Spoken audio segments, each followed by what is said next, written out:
Blackstone Audio presents Pulped by Timothy Hallinan. This book is read by Keith Szarabajka. Before the Beginning.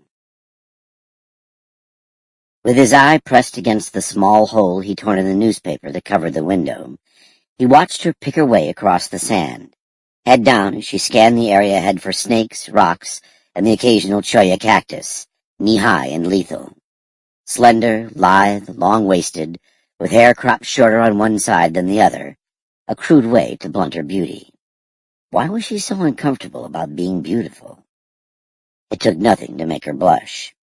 He smelled the newspaper, perfume to him, but yellowish and brittle from its decade of keeping out the desert sun. The headline read, as always, "Lost Child Found." He'd asked himself for more than a year now, every time he watched her leave, whether a lost child who had been found could properly be called a lost child. He leaned toward the window again and filled his lungs with the fragrance. If he never saw her again, he thought, this smell would always bring her to mind. But of course he'd see her again. So au revoir, he thought a bit self-consciously, watching her follow her short shadow, the sun was high, toward the scratch in the sand that marked the road where she'd parked her car. It was crazy to think he'd never see her again. He'd seen her 4 days a week, every single week of the 14 months and 9 days since he'd been hired, the 4 days each week when their shifts overlapped.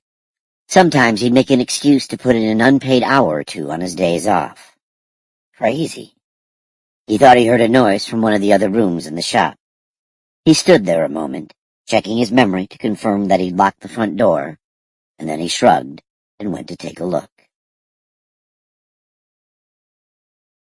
Part 1. The Imagisphere. Chapter 1. When it turned, but... The hawk was where it always was, day in, day out. The same hawk, motionless, in the same sky, in the same center of the same window. 7 days a week, if we even have weeks wherever this is. It was exactly as exciting as it sounds. Yeah, I know. This is no way to start a book.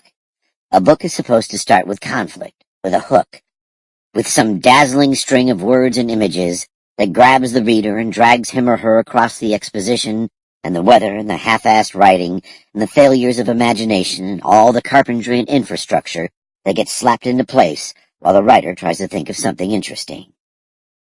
And if the writer isn't capable of that, he or she tacks on some half-assed prologue about a character we won't meet again for 100 pages.